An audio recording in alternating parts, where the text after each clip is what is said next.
Hello students, स्वागत है आप सभी का आपके फेवरेट चैनल अध्ययन पर। और आज हम डिस्कस करने जा रहे हैं एक ऐसे टॉपिक के बारे में जिससे रेगुलर बेसिस पर क्वेश्चन पूछे गए हैं केवल स्ट्रक्चर और बॉन्डिंग के बेसिस पर।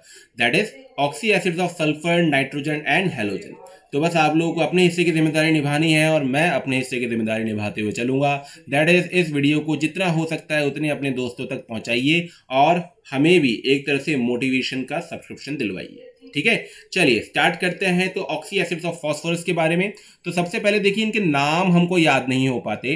तो सबसे पहला एसिड हमारे पास है hypophosphorous acid. Hypophosphorous acid, hypophosphorous acid, या फिर इसे आप लोग बोलते हैं फॉस्फीनिक एसिड। दो नाम, स्ट्रक्चर एक, हाइपोफॉस्फोरस एसिड या फॉस्फोनिक एसिड। अगला आपके पास क्या है? Phosphorous acid. ध्यान दीजिएगा, नाम क्या लिख रहा हूं मैं? Phosphorous acid. अगला मैं यहां से लूंगा फॉस्फोरिक एसिड। एक साथ पहले नाम पढ़ेंगे फिर इनके स्ट्रक्चर पढ़ेंगे, एक बार में याद हो जाएगा स्ट्रक्चर बेटा।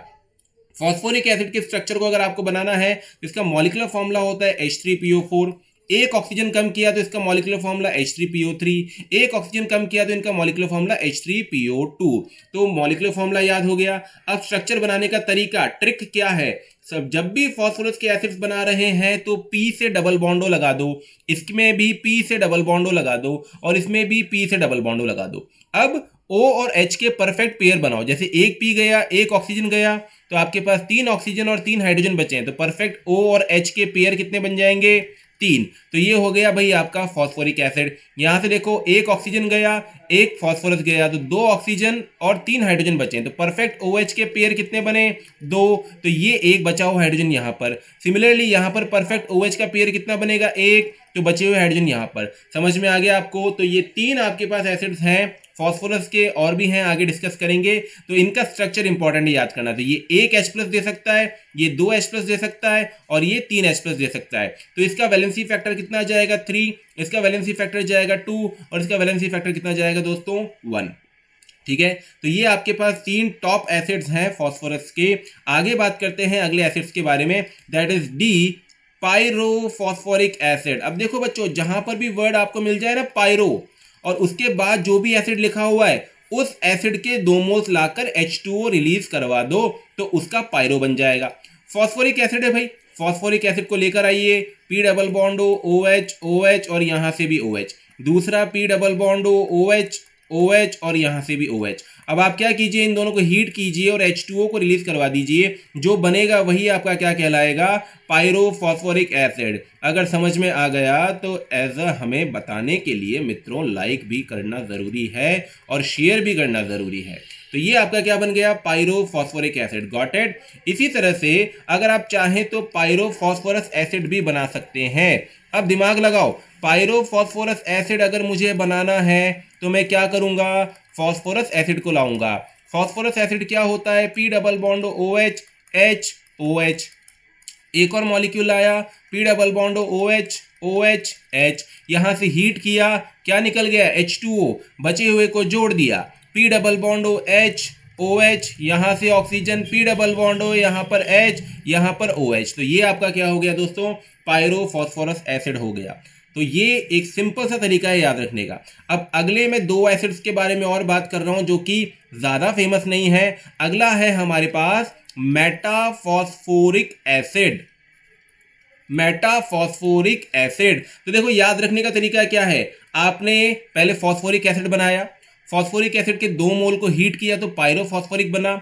अब अगर ये बीच का ऑक्सीजन भी हटा दोगे तो क्या बन जाएगा? मेटाफॉस्फोरिक बन जाएगा। तो क्या हो गया? P डबल बॉन्ड OH, यहां से OH और यहां पर भी P डबल बॉन्ड OH और यहां पर भी OH। ये क्या बन गया बेटा? आपका मेटाफॉस्फोरिक एसिड। आई थिंक आप लोगों को अच्छे से क्लियर हो रहा होगा, और अगर क्लियर हो रहा है तो आप लोगों को पता है कि आपके हिस्से की ड्यूटी क्या है। ठीक है, लास्ट में बात कर रहा हूं भाई आप लोगों से, दैट इज ये मेटाफॉस्फोरिक एसिड, ये हमने यहां पर इसका नाम लिख दिया गलत। ये है आपके पास हाइपोफॉस्फोरिक एसिड, सॉरी। तो ये है आपका हाइपोफॉस्फोरिक एसिड। अगली बात करते हैं लास्ट, मेटाफॉस्फोरिक एसिड नॉर्मली पूछा नहीं जाता, फिर भी आप देखिए मेटाफॉस्फोरिक एसिड का स्ट्रक्चर क्या होगा। मेटाफॉस्फोरिक एसिड का स्ट्रक्चर बहुत सिंपल सा है। आपके मेटाफॉस्फोरिक स्ट्रक्चर में एक कोऑर्डिनेट बॉन्ड ऑक्सीजन और बाकी एक OH है। तो बताइए यहां से अगर मैं पायरोफॉस्फोरस एसिड्स के लिए पूछूं कि इसका वैलेंसी फैक्टर कितना होगा, तो इसका वैलेंसी फैक्टर है 2। इसका वैलेंसी फैक्टर कितना होगा, इसका वैलेंसी फैक्टर है 4। और इसका वैलेंसी फैक्टर कितना होगा, इसका वैलेंसी फैक्टर है 1। तो ये जितने भी फॉस्फोरस के एसिड्स हैं मैंने आप लोगों से डिस्कस किए। अब बारी है सल्फर के एसिड्स के बारे में। सल्फर के बहुत सारे एसिड्स हैं लेकिन तरीके से पढ़ेंगे तो याद हो जाएगा। सबसे पहले 3 एसिड्स के बारे में बात कर रहा हूं। First is sulphurous acid, next is thiosulphurous and last is dithionous acid. ध्यान रखिए थायो का मतलब क्या होता है, सल्फर होता है। तो सल्फ्यूरस एसिड आपका क्या होगा बेटा, S double bond O OH, और यहां से भी आपने क्या लगा दिया OH, 2 वैलेंसी फैक्टर होगा। थायोसल्फ्यूरस एसिड में क्या है, ऑक्सीजन की जगह पर क्या आ जाएगा, सल्फर। तो S डबल बॉन्ड S, यहां पर भी OH, यहां पर भी OH। इसी तरह से डाईथायोनस में क्या होगा, आप 2 सल्फ्यूरस एसिड्स को आपस में जोड़ दीजिए, तो S डबल बॉन्ड OH और दूसरी तरफ भी S डबल बॉन्ड OH, तो ये आपका क्या हो जाएगा, डाईथायोनस एसिड। ऐसे ही और अलग कैटेगरी में हम चलें तो 3 तो ये हो गए, 4, 5 और 6। यहां से देखिए नंबर 4 मैं यहां पर ले रहा हूं क्या, सल्फ्यूरिक एसिड। सबको पता होगा सल्फ्यूरिक एसिड का स्ट्रक्चर, तो ऐसे ही आपके पास बन जाएगा। ऊपर से नीचे रिलेट करो, थायोसल्फ्यूरिक एसिड, ऊपर वाली लाइन याद हो गई तो नीचे वाली भी हो जाएगी। और यहां पर मैं लिख रहा हूं डाईथायोनिक एसिड। तो अब आप देखिए बेटा, तो आपके पास सल्फ्यूरिक एसिड क्या है, S double bond O OH, और यहां पर भी क्या है, OH है। ठीक है, तो ये आपका सल्फ्यूरिक एसिड हो गया। इसी तरह से अगर थायोसल्फ्यूरिक एसिड की बात करोगे भाई, तो आपके पास ऑक्सीजन की जगह पर देखो, ऊपर भी देखो, यहां पर थायो आने से सल्फर आ गया था।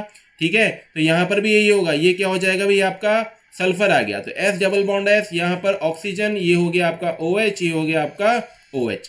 ठीक है, तो भाई आप यहां से देख सकते हैं कि आपके पास S डबल बॉन्ड S आ गया है। अब देखो डाईथायोनिक क्या होगा, S डबल बॉन्ड O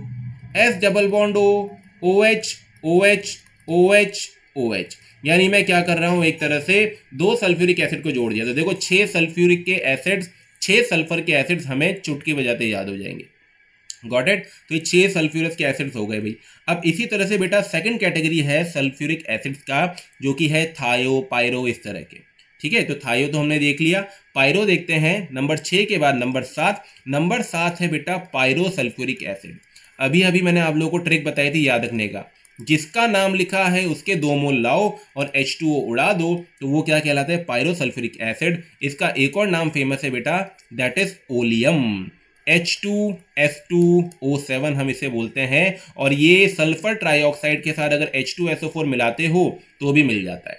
तो देखिए सल्फ्यूरिक एसिड लेकर आया मैं, S double bond O OH, और यहां से भी OH, S double bond O OH, और यहां से भी OH। हीट करोगे, अपने को क्या करना है, यहां से वाटर एलिमिनेट करना है। बच क्या गया, S double bond O OH, बीच में oxygen, S double bond O OH।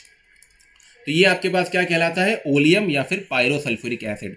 ऐसे ही अगले एसिड की मैं बात कर रहा हूं बेटा यहां से, दैट इज आपका कैरोज एसिड, या फिर इसका एक और नाम होता है परऑक्सो मोनोसल्फ्यूरिक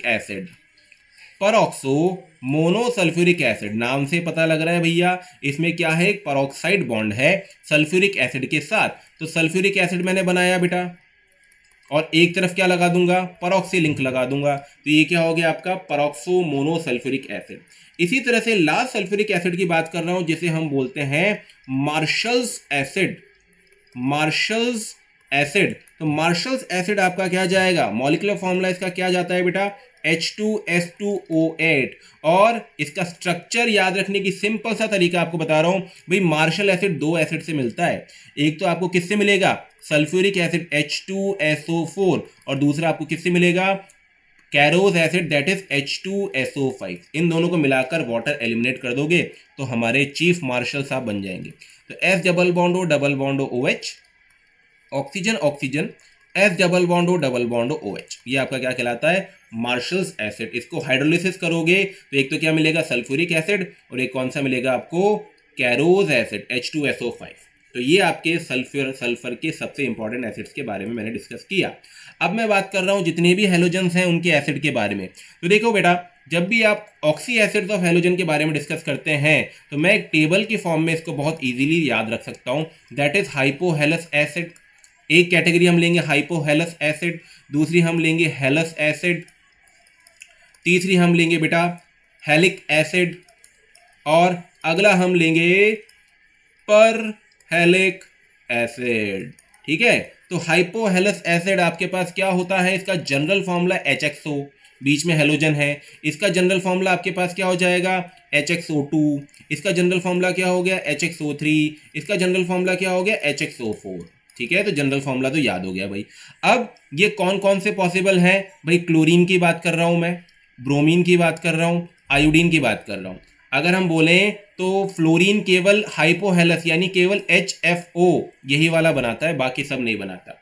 तो अब आप देखिए यहाँ से, तो भाई आपके पास इसमें क्लोरीन का क्या बनेगा, क्लोरीन का आपके पास बनेगा बेटा HClO, इसका क्या बनेगा HBrO, इसका क्या बनेगा HIO। नाम लिखना सीखिए, ये क्लोरीन है तो हाइपोक्लोरस, ये ब्रोमीन है तो हाइपोब्रोमस, ये आयोडीन है तो हाइपो आयोडस। इसी तरह से अगर आप देखेंगे तो क्लोरीन के सारे बनते हैं बेटा HClO, HClO2, HClO3, HClO4। ठीक है, ब्रोमीन में इस वाली जगह पर कुछ भी नहीं आएगा, यहां पर भी कुछ भी नहीं आएगा, यानी ब्रोमीन का हेलस और आयोडीन का हेलस दुनिया में नहीं है। अगली बात करें तो ब्रोमीन के बचे हुए सारे एसिड्स आएंगे, तो ये आपके ब्रोमीन के बचे हुए एसिड्स आ गए। आयोडीन के बचे हुए सारे एसिड्स आएंगे, तो ये आयोडीन का बचा हुआ एसिड आ गया। इसका नाम क्या होता है, इसका नाम होगा पर आयोडिक। ठीक है, ये आपके पास कौन सा हो गया आयोडिक, ये कौन सा हो गया ब्रोमिक, ये कौन सा हो गया पर ब्रोमिक।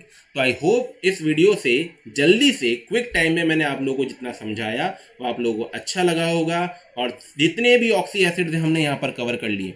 अगर आपको ये वीडियो अच्छी लगी तो प्लीज़ इस वीडियो को शेयर कीजिए as a token of appraisal हम लोगों के लिए, और लाइक करना नहीं भूलिएगा आपके फेवरेट पेज अध्ययन को, जहाँ पर केवल और केवल पढ़ाई की बातें होती है। ठीक है, थैंक यू, बाय बाय, मिलता हूँ आप लोगों से अगले 5 मिनट केमिस्ट्री में। Thank you.